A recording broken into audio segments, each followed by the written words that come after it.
Olá, seja bem-vindo ao nosso Negócios Cast. Estamos agora no nosso 7º episódio e temos como convidado especial o Davi Lago. Ele que é mestre em Direito, advogado, doutorando. Davi, que prazer ter você aqui conosco nesse episódio. Obrigado, Flávio. É uma alegria a gente conversar. Eu realizo pesquisa em Direito há muito tempo, né? Minha área é Filosofia do Direito, né? Não estou advogando, viu? Deixar claro aqui, não advogo, mas tenho essa experiência acadêmica e obrigado por esse tempo aqui para a gente conversar um pouquinho, Flávio. Você também é pastor evangélico, Isso, né? Conferencista, viaja bastante aí, pregando, ensinando, né? Palestrando. Conta um pouco sobre a tua vida, quem é o Davi Lago, né? Então, Flávio, eu tenho atuado em três frentes. A primeira, a parte acadêmica. Então, eu estou realizando agora o doutorado em Filosofia do Direito na Universidade de São Paulo. Sou coordenador de pesquisa no Labo. Labo é uma parte lá na PUC São Paulo que estuda comportamento, mídia e política. E eu tenho um grupo de pesquisa lá, leciono em algumas universidades. O segundo eixo é o debate público. Eu tenho escrito como articulista para alguns veículos da imprensa brasileira e tenho uma coluna na revista HSM Management, que é uma revista brasileira de gestão e liderança. Nós temos uma coluna lá, eu e o Augusto Júnior, professor Augusto Júnior, sobre perspectivas de carreira. Então esse é um segundo eixo que eu trabalho, a produção de textos, de livros, de obras e também um programa na TV agora, na Univesp, chamado Futuro Imediato. Então, debate público. E a terceira parte é essa ação pastoral humanitária. Eu sou pastor ordenado em 2006 na Igreja Batista Getsemane, em Belo Horizonte. Por muito tempo eu fui pastor auxiliar, pastor Jorge Linhares lá. Mas há 8 anos eu agora sou membro na primeira igreja batista na cidade de São Paulo, pastor Paulo Eduardo. Mas atuo lá, a nossa igreja tem o trabalho da Cristolândia e eu procuro atuar membro na igreja e ajudando várias igrejas ao redor do mundo, junto com a Visão Mundial, que atua na defesa da criança e dos adolescentes, a Missão Mais, missão em apoio à igreja sofredora, que apoia missionários espalhados ao redor do mundo. Então, um pouquinho dessas 3 frentes aí para quem está querendo conhecer um pouco mais do nosso trabalho, Flávio. Essa sua atuação como palestrante, ela tem uma frente assim específica ou você se adequa ao convite, né? A gente tem pastores que pregam sobre família, outros que pregam sobre avivamento. Como é que é essa tua atuada aí?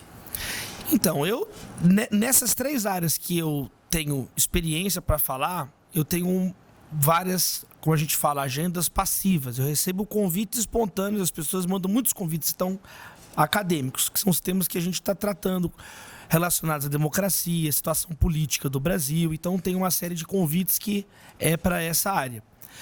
Muitos convites que nascem da coluna do meio aqui têm a ver com os livros que nós publicamos. Por exemplo, o livro Um Dia Sem Reclamar, ele se tornou um best-seller pela editora Citadel, junto com o professor Marcelo Galupa. É um livro que fala sobre a ética da gratidão.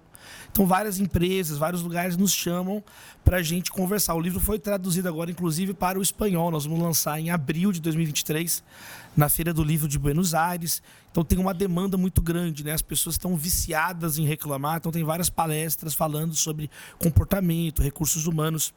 Tem um livro também, Formigas, que eu escrevi com o Dr. William Douglas. É outro livro muito querido pelo público, que fala sobre a relação de fé e trabalho, aí puxando um pouquinho mais na questão da igreja. Agora, com relação à igreja, é uma demanda bem 360 graus, né? Falar sobre liderança, falar para jovens, alguns chamam para cultos de família, de casais. A experiência pastoral, ela também nos respalda por muitos assuntos diferentes. A referência para a gente, inclusive de você, até a predicação de um amigo, o pastor Djalma Pinho, ele veio como pastor que fala para empresários, como business, até pelo fato da formação como advogado, né? A gente tem trabalhado aqui muito, né, na cidade de Goiânia, em especial no nosso projeto, né, chamado Catedral Business, até de onde originou o Negócios Cash. E a gente tem profetizado, falado, ensinado de que a Bíblia ela é o manual do homem, né, por excelência, até porque acreditamos que nós fomos criados por Deus, que é o nosso Criador por excelência. E temos batido na tecla que Deus deixou para a gente, esse manual, ele trata sobre diversos assuntos, assim como ele fala sobre casamento, sobre criação de filhos, sobre sexo, sobre diversos assuntos. Ele também fala sobre prosperidade, sobre finanças, sobre dinheiro. Qual o teu pensamento sobre isso, né, à luz da Bíblia? A Bíblia ensina de fato sobre isso, na sua opinião? Ensina, isso é inquestionável, né? A Bíblia tem um conjunto de ensinamentos muito poderoso sobre o trabalho. Para a pessoa de fé, em especial, né? Especialmente para aquele que crê, toma a Bíblia pela fé. Por exemplo, a Bíblia fala dos propósitos do trabalho. Então, um primeiro propósito é que o trabalho, ele é um meio através do qual nós conseguimos os recursos necessários para a nossa vida. Então, o apóstolo Paulo, por exemplo, ele escreveu assim: você não quer trabalhar? Não tem problema, mas não come também. Quer dizer, ele está sendo irônico. Você quer comer, não quer? Então você tem que trabalhar. Então a preguiça é muito condenada na Bíblia, porque o trabalho tem esse propósito de trazer o sustento para casa. A Bíblia fala fartamente sobre isso. O próprio Senhor Jesus era um carpinteiro. Mas a Bíblia vai além. Tem um segundo propósito para o trabalho, que é repartir e compartilhar com os necessitados, aqueles que não podem trabalhar. Então, por exemplo, Efésios, capítulo 4, versos 28, fala assim: aquele que furtava, não furte mais, antes trabalhe com as próprias mãos, para que tenha o que repartir com o necessitado. Olha que legal, Flávio. O contrário do furto não é só trabalhar, é compartilhar. Então, o trabalho, em segundo lugar, a Bíblia vai falar muito sobre isso, é o meio através do qual nós podemos abençoar a vida das pessoas, especialmente a nossa própria família. O apóstolo Paulo coloca uma exortação para Timóteo. Ele fala assim: olha, Timóteo, ensine a igreja, cada família, cuidar das próprias viúvas, para que a igreja não fique sobrecarregada. Quer dizer, como é que ela vai sustentar cada família, essas pessoas? Através do trabalho. Terceiro lugar, o trabalho, a Bíblia ensina também, ele cria pontes para a comunicação do evangelho. Então, 1 Tessalonicenses, capítulo 4, verso 11 e 12, por exemplo, fala assim: olha, esforcem-se para ter uma vida tranquila, trabalhando com as próprias mãos, cuidando dos próprios negócios, a fim de que não dependam de ninguém e andem decentemente aos que são de fora. Uma pessoa que trabalha, a Bíblia diz, ela vai andar com decência, ela vai conquistar o respeito de quem é de fora da comunidade de fé. Em quarto lugar, a Bíblia fala que o trabalho é para a glória de Deus. Quer você coma, beba ou faça qualquer outra coisa, faça tudo para a glória de Deus. Então, olha aqui, só esse exemplo, né? Somente aqui, de abate pronto, só da Bíblia mostrar os propósitos do trabalho, já mostra o valor desses ensinamentos para a vida de cada um de nós hoje. Muitas pessoas trabalham e não sabem nem para quê, acham que é só a questão do dinheiro. Trabalhar para comer, comer para trabalhar. Trabalhar para comer, comer para trabalhar. A Bíblia amplia os nossos horizontes, as nossas perspectivas. Agora, mesmo a pessoa que não crê na palavra, como sua regra de fé e prática, ainda assim a Bíblia tem inúmeras passagens, como por exemplo o livro de Provérbios, o livro de Eclesiastes, onde existem princípios de gestão, princípios de governança que têm sido aplicados por nações nos últimos milênios e têm sido nações, pessoas, instituições bem-sucedidas quando aplicam. A Bíblia fala sobre uma gestão equilibrada, não haver concentração de poder. Tudo isso já está nessas histórias. Jesus também contou muitas parábolas ilustrativas sobre a vida do trabalho. Por exemplo, a parábola dos talentos. Para além das suas aplicações espirituais, esses ensinamentos de Jesus também podem ser lidos muitas vezes por pessoas que não têm fé, mas ainda assim extrair dali princípios muito poderosos para o trabalho. Sobre esse assunto em especial, eu recomendo o livro do Dr. William Douglas. Ele escreveu um livro chamado As 25 Leis Bíblicas do Sucesso, onde ele procura colocar certos princípios da palavra de Deus que, ainda que você não creia na palavra, são princípios válidos para o meio do trabalho. É muito interessante, né? Eu falo que hoje os coaches que têm ficado milionários, quando você para poder ouvir as palestras deles, eles usam as chaves da Bíblia, em especial o livro de Provérbios, né? Os ensinamentos das parábolas. Mateus 25 foi citado, né? Quando fala lá dos talentos, né? Que um senhor, né? Ele entregou para um 5, né? Para outro 2, para outro 1, e deixa ali uma premissa da multiplicação, né? Aquele que recebeu 5 multiplicou para 10. O que recebeu ali 2 para 4, né? E aquele que recebeu 1. E um detalhe que eu ainda acrescento, falou que entregou de acordo com a capacidade deles. Ou seja, quem recebeu 5 tinha uma capacidade. O Senhor viu que ele tinha uma capacidade, por isso entregou 5. E os outros também tinham capacidade. E o que entregou 1, ele tipo assim, eu vou dar como para ver o que é que ele vai fazer, como é que ele vai se comportar. Ele recebeu 1, já meio desconfiado, mas entregou 1 para ele. O que é que ele fez? Enterrou aquele talento. Depois, quando ele chegou e perguntou o que é que ele fez, ele falou, você sabia como é que eu era, você conhecia meu perfil, conhecia como é que eu iria lhe cobrar. E você enterra seu talento por medo, né? Nem ao menos entregou para um banqueiro, para que ele pudesse me trazer juros desse talento, né? E chama ele de servo mau. E ainda pega esse 1 talento que ele tinha e entrega para quem multiplicou ali para 10. Ou seja, Jesus trazia um ensino em relação à necessidade de não enterrar, não querer guardar o dinheiro na síndrome do brasileiro, né? Na poupancinha. Vou guardar ali na poupancinha, ou seja, vou só guardar, enterrar. Não, pega o teu dinheiro e multiplica. A Bíblia, ela fala isso. Um quarto das parábolas de Jesus fala sobre dinheiro, traz um ensinamento, né? A Bíblia fala que é melhor dar do que receber. Ou seja, eu preciso ter para poder dar. Se eu não tenho, como é que eu vou cumprir essa ordenança? O dom de generosidade. O dom de generosidade, a Bíblia fala que todos temos que ser generosos, mas a Bíblia fala que tem pessoas que têm um dom de generosidade. Eu só posso ser generoso com aquilo que é meu. Eu não posso. É fácil ser generoso com a coisa do outro. Não, então quer dizer, uma pessoa que tem um dom de generosidade, é implícito aí certa capacidade da pessoa de gerir, de conquistar, né? É legal também, te ouvindo falar, eu lembrei, Flávio, primeira vez que aparece na Bíblia a expressão bênção, né? E Deus abençoou os peixes, lá em Gênesis capítulo 1, primeira página da Bíblia. Olha que legal. Abençoou e disse, sejam férteis e multipliquem-se.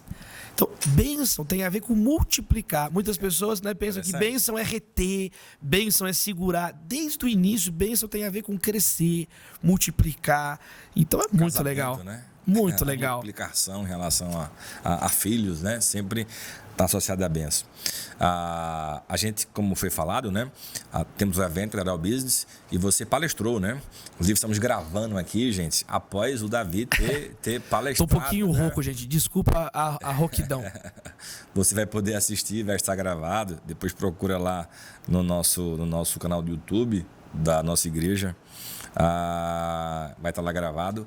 Catedral da Família, tá certo? Procura lá, vai estar lá no nosso playlist do evento, Catedral Business. Você vai poder verificar lá, vai estar lá a palestra dele, que por sinal foi muito boa, tá bom? Parabéns. Obrigado pelo carinho, Flávio, pelo convite. Muito feliz de estar com vocês. Comenta um pouco, né? Traz aí o tema e fala um pouco, faz um resumo aí para deixar o nosso telespectador, nosso ouvinte, né?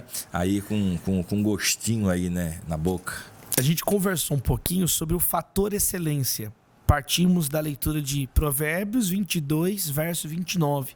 Texto milenar das Escrituras que diz assim: você já observou alguém excelente no que faz? Pois então, será promovido ao serviço real, não vai trabalhar para gente obscura. Então a gente refletiu um pouquinho sobre esse provérbio.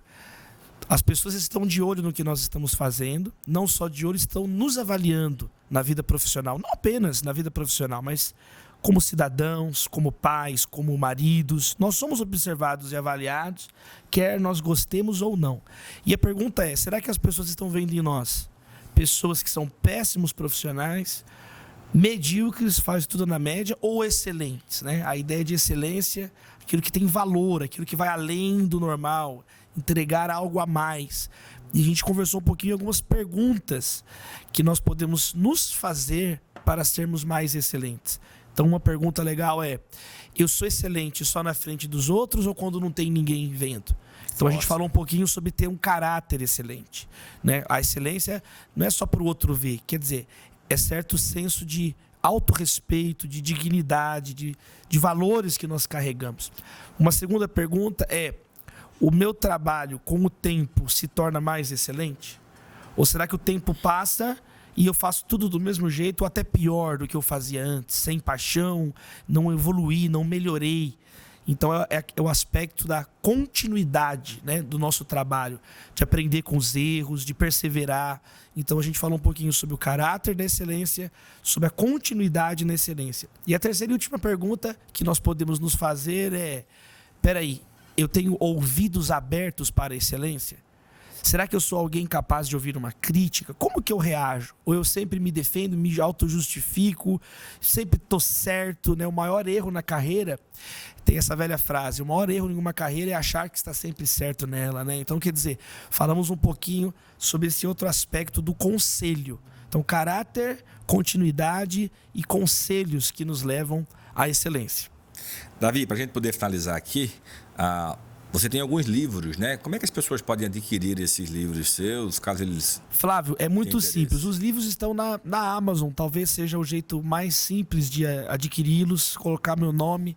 Você vai encontrar lá o Formigas, o Ame o Seu Próximo, o Brasil Polifônico, da editora Mundo Cristão, Arte e Espiritualidade, pela editora Thomas Nelson. Então, tem várias obras lá. Um Dia Sem Reclamar. Colocar na Amazon. Normalmente nas grandes redes de livrarias, você encontra Leitura, Livraria da Vira, Livraria Cultura, Saraiva. Fica o convite. Obrigado pelo carinho. E tuas redes sociais? Minhas redes sociais eu utilizo mais o Instagram. É @DaviLago. Meu nome, Davi Lago, sem demudo no final do Davi. Davi Lago. Davi, muito obrigado por você ter atendido o nosso convite de vir até Goiânia, participar do Catedral Business e agora está conosco aqui no Negócio Cash. Espero que tenha gostado de toda a recepção e vamos contar contigo aí para uma próxima oportunidade, viu? Obrigado, Flávio. Fica um beijo para toda a equipe aqui, querido pastor Salmo, toda a equipe da igreja maravilhosa, Catedral da Família. Quero voltar em breve, hein? Um beijo. Gente, esse foi o nosso Negócio Cast de hoje, tá bom? Que Deus te abençoe e até a próxima.